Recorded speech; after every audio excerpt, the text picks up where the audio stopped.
I was pressing it every time. Roll my window up.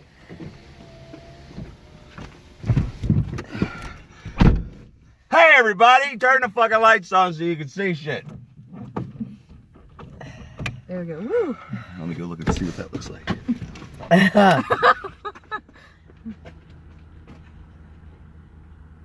Maggie, there's kind of a shadow in your face. Okay. I don't know what it's from. I don't know. Can you see us? Who gives a fuck, okay? Hi, everybody. It's Drewski McGillicuddy. Here's the secretary, and that's Maggie. Say hi, Maggie. Hi. We just watched Bohemian Rhapsody. And yeah, I want to start out with, yeah, we've been crying for an unhealthy amount of time. We have nothing left. I don't know. I think I'll probably still cry on the way home. Just the beginning, the 20th Century Fox, like, logo and theme started playing, and then after it was a dun dun dun dun, dun, and then it started doing. Brian May's guitar started, and it was fucking amazing. Like, that's where I started crying, and my chest was hitching. If this movie does not win an Oscar for Best Actor and Best Director, I'm gonna fucking blow some shit up. So, you know, the directing in this movie was fucking impeccable. Just some of the, I can't even explain it. You have to go watch the movie. How do you explain? I mean, some of the shots, some of the tracking, you know, just the little nuances, I guess you would call them, like them filming his reflection in his sunglasses laying on a table. But yeah, the movie starts out, he's, you know, feeding all of his cats. He's got like 20 cats, and he's feeding his cats, and he's getting pumped up going to Live Aid. And then it cuts all the way back to 1970, and he's, you know, just some, he's Farouk. He's some packy that works at a fucking airport in the baggage claim or whatever. And then he goes to a nightclub, and that's where he meets the band Smile, and he's been following them for quite some time. And then their lead singer, make sure to smile. Yeah, their lead singer quits. Don't forget to smile. That's it. Yeah, their lead singer quit, and then he's just out there bullshitting with them, telling them, you know, he writes songs, and just. I can't. I don't know what to do. I don't know what to do. How are we gonna do this? This movie was fucking amazing. Wouldn't you say? Yes. From every single second of this movie. I mean, there was some things that pissed me off, but hey, it is a real life story, so there's nothing, you know, they could do about it. There's this character Paul, who basically is a piece of shit. And I was waiting the whole movie, just praying that somebody would punch him in the mouth. And nobody ever did. Nobody ever did. I'm sure he got, even if he didn't get punched in the mouth in real life, they could have did it for theatrical purposes. Like, I thought it was theatrical enough when Freddie just walked off from him and said, "Don't talk to me ever again. I don't want to see your face ever again." Yeah. Right. So, yeah, we're going to with the analogy of how do you know when something's rotten? When you have fruit flies that just are flying around feeding on what's left. Well, it's time to get rid of the flies. And basically, yeah, that just like that hit me. Struck me. What's Mr. Robot's name? What's his name? Mr. Robot. The guy that played fucking Freddie Mercury. Oh, Rami Malek? Yeah, Rami Malek. Holy shit. Yeah, like, that was amazing. Yeah. I mean, because yeah, I was one of those people that was like, well, why Sacha Baron Cohen looks way more like Freddie Mercury, and you know, not necessarily. Just everything about his fucking performance. If he does not win a fucking Oscar for Best Actor for his role as Freddie Mercury, Rami Malek was fitted with special prosthetic teeth to best resemble Freddie's prominent overbite, and after the film wrapped, he got to keep the teeth as a special memento of his experience on the shoot. Well, but, I hope so. That well, kind of but not just Rami Malek. All, like, the other three members of the fucking band, especially the guitar player.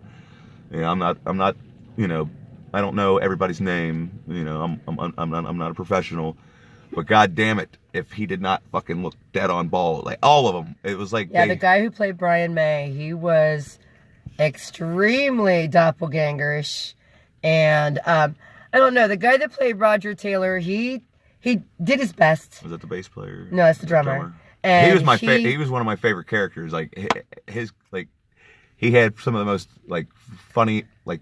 There's a scene where Freddie first gets his hair cut and he's got his mustache and he's like, so what do you think? And he's like, even gayer? I lost it. What Freddie was asking was, what did he think about the house instead of the But yeah, it was funny. fucking hilarious. But John Deacon, the guy who played him, he was like really, really spot on as far as, I mean, even facial expressions during like some of the shoots and stuff, and like the hairdo that he had in the 80s, like during Live Aid. He was born that way. That was Brian May who was born Brian that way. May was born with that hair. Because that cracked me up when Freddie said, you may even want to cut your hair someday. And he's like, no, I'll never cut my hair. I was born this way. But yeah, the first half of the movie was a lot of fun. Easter egg, Gaga. Yeah. But anyway, the first half of the movie was a lot of fun. When would you say that it started to get like serious and start pulling at your heartstrings? I think it started to get serious. I think it was at about the time when he fired their manager and then slowly started. That. No, I think it was right about that time. I think it was when he found out he was gay.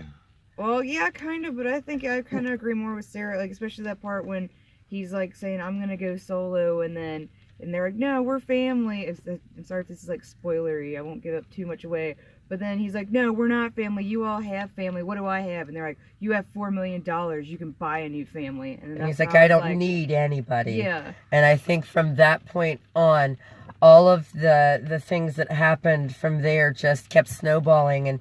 And it was just, that's where like the feels just started from that point and just didn't stop. The first half of the movie, he was sure of himself. He was confident, and he didn't care. He knew he was right. He was fearless. I wouldn't say he didn't care. He was fearless. But then, as the movie went on, it just, especially after I guess the part where the band kind of takes a break from each other, you just start seeing how he has everything, yet he has nothing. Like you could feel the loneliness that he went through. They did a very good job at portraying that loneliness. And I think that's why I just kept randomly crying for no. Like I seriously was randomly crying for no fucking reason. I couldn't put my finger on it. Why is this making me cry? It's not necessarily sad. I had about an hour where I just continuously leaked from my eyes. I constantly have water. And she never cries. Went down my face. No. Hardly ever. Well, until recently, when I watched "Won't You Be My Neighbor," I couldn't stop. I mean, from the beginning, 3 Billboards made you cry. I think 3 Billboards was where it started. Yeah, because I've never seen her cry watching a movie until 3 Billboards, and then I walked in there. I didn't watch "Won't You Be My Neighbor" with her, but yeah, I walked in the room and she's over there bawling her fucking eyes out. And then at the typical, I was under the blanket, had the box of tissues and like 5 or 6 used ones around me. Because there was a certain part of the movie where I just started fucking crying, and I looked over and she's crying. Like, why the fuck are we crying?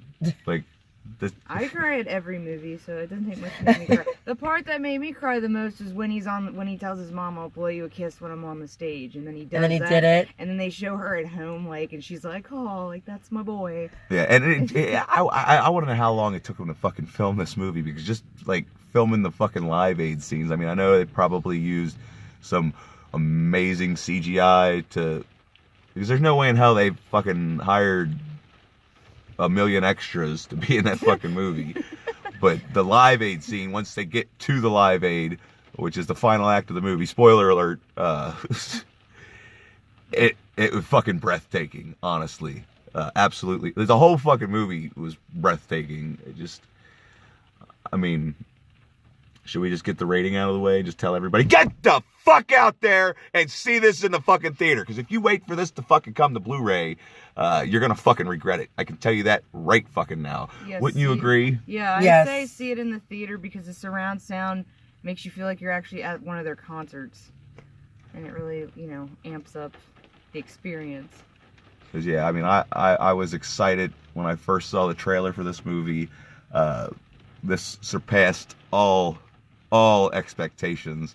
I'm gonna do a little rant because I looked on IMDb before we came, and it's good score. It's good score. 8.5 is great, but this movie is an 11.5 out of 10. Let's get an 8.4 now. Oh, it's got an 8.4. It's Some got an asshole 8.4. must have been a fucking look. Don't pay any attention. I mean, obviously 8.4 is like superb, but I think this deserves a I- 9.5. like it was better than Tops. Godfather. I mean, it's this movie it was might. tops. It's a tops This movie might have been better than Forrest Gump. No. No, No. but It's No. damn close though. But it's a true story. Like that's the thing though. It's like With the fact not- that it's such a new movie, I don't know if I could put it on my top 10 best movies of all time, but it's a I'm goddamn excited to honorable see- fucking mention. I'm excited to see Rocket Man now. Yeah, Now Rocket that- Man's Right. coming now that out we've soon. seen this. I think Christmas.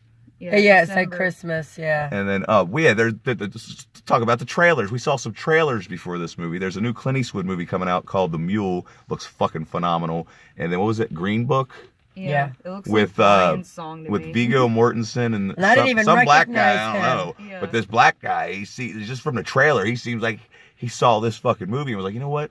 I want an Oscar. Because just from the fucking trailer, you're like, God damn, that's fucking Oscar fucking worthy fucking shit right there. But we're not here to talk about that. We're here to talk about Bohemian Rhapsody and how fucking amazing it is. I feel like we should have just went live. But no, we'll edit it. But What was your favorite part? My favorite part was the little nod to Wayne's World. That well, wasn't- when they that fucking wasn't knocked like, the fucking sound booth over, that was. No, No. I don't want to give it away. Oh, but- when he's like, nobody's gonna headbang to this. Yeah. Oh well. You just, Oh, that was yeah. hilarious. He said but- something Spoiler He alert. said no teenagers are gonna blare this in their car and headbang to it. And he's talking about Bohemian Rhapsody, and it's Mike Myers, who Sarah did not recognize. I didn't recognize him at first. Are you fucking serious? She was like, "Hey, look, it's Mike what was Myers." that? The record label guy or was Yeah. it? Yeah, that was the record. Because label yeah, guy. that's my favorite scene. When he's pitching Bohemian Rhapsody to him, and he's like, nobody's gonna want to listen to a 6-minute, or they don't play 6-minute songs on the radio. Blah blah blah blah blah, and then just He was like, that's forever. 6 minutes and something is forever. Yeah. everything. Says, I feel sorry for your wife. Everything if about 6 that minutes is scene was forever to you. fucking amazing. Like when because he fucking walks out and he says, "You're gonna be forever known as the man who lost Queen," and then they go and throw a rock through the fucking window. And I fucking loved it. Just you I know. like that they called him a twat. Yeah. Yeah. And they called him something about a piss flap. I'm like, I like that. I'm gonna start using that. You piss flap.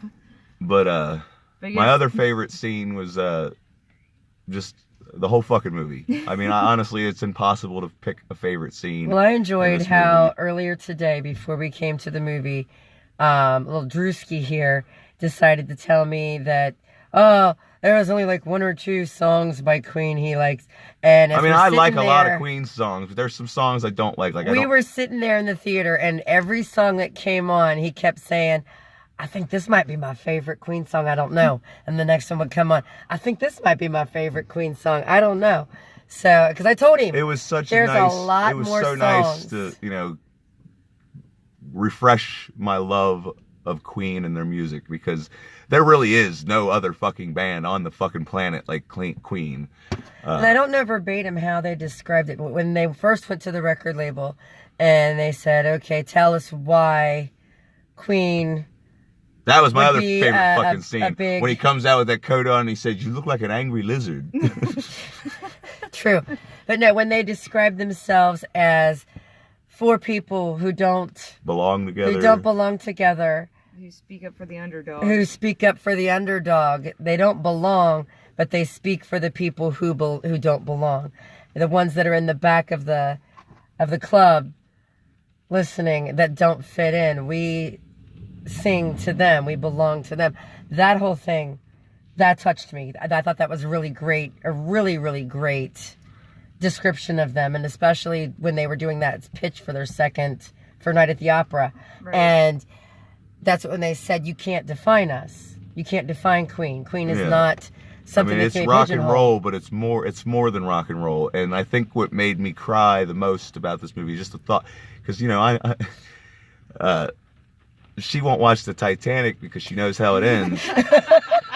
But she'll watch this even though she knows how it ends. And I think that's, even though it hadn't happened yet, I'm sitting there just crying with the thought of, we'll never get another fucking Freddie Mercury. There will never be another Freddie Mercury. Just from his personality to his unique singing voice. He has, like, the most range out of anybody I've ever heard sing. Like, that's because he was born with 4 extra incisors. Yeah, he's got more space in his mouth to make the more sound. Anyway, so yeah, the rating is, it's getting 11.5 out of 10. You figure out what the fuck that means. Anyway, we're gonna go. I gotta finish editing this stupid ass video that I made for you people. Last night was the final regular night of the season. We did our lights out night, and I did a little vlog video. I'm still in the middle of editing it. I was gonna try to get it done before we watch this movie, but this will probably come up before that because it's gonna be like 45 fucking minutes. It's probably gonna take 15 days to fucking upload because I got the slowest fucking internet possible. Yeah, we just got an upgrade. Yeah, but I need a real modem or something. But anyway, fucking Bohemian Rhapsody. Have you seen it? Let us know in the comments section down below what you thought of the movie. And if you haven't seen it, the fuck are you waiting for? I mean, I fucking already waited too long. I should have seen this shit Friday. But we were working. But, I'll probably have to go see this one more time. As a PSA, make sure you have all the Kleenex. Yeah. I'm serious. Like, shit that wouldn't make a normal person cry will make, anybody cry in this. I don't know why. I have no idea why I was crying half the time. I probably would have cried more for nostalgic purposes had I been, like, older, but I was a baby when he died, so it wasn't nostalgic for me. And see, I remember the day of Live Aid. I can remember watching part of it on television and what part... Hey, we're trying to wrap this up. Shut up. What part we didn't get to see on television, I had my little transistor radio, because just about all of the radio stations were they don't also know what a transistor radio is. My little radio that you plugged into the wall, or you could use 3C batteries for it. But anyway, my boom box. For all I know, this isn't even recording anymore. It might have just cut off. Yay! Anyway, hopefully everything we just said is on here, even though it was all over the fucking place. But this movie is just, it's too hard to fucking talk about, and I ain't gonna be bothered to write a fucking script. Anyway, shut the fuck up. Make sure you like, share, and subscribe, and for fuck's sakes, get out there and watch this fucking movie. Support this movie. I want more. Like, this is probably the best biopic I've ever fucking seen, and I want more of them. I want Black Sabbath. I want Led Zeppelin, The Who, Creedence Clearwater Revival, The Guess Who, Three Dog Night. Let's give them all to me, but make it this good. Don't be all eyes on me, because I heard that movie's fucking garbage, so I never bothered to watch it. But yeah, everybody clap. Yeah, I made everybody clap at the end of this fucking movie, and then when the credits were done rolling, I stood up and said, "Now that's how you make a fucking movie." Side note. No one got up and left once the credits started rolling. Everybody sat there, well, except for this guy. And everybody sat there until everything was pitch black. See, I'm not the only ADD person. He's like, this isn't a Marvel movie. Yeah. But they kept playing all Queen The music. show must go on. That song makes me cry anyway. That's such a badass fucking song. Well, he was sick when they made that video and such. So, I mean, when you watch it and that he was sick. All right, have you liked, shared, and subscribed yet? Because we're seriously, are we even still recording? 18 fucking minutes.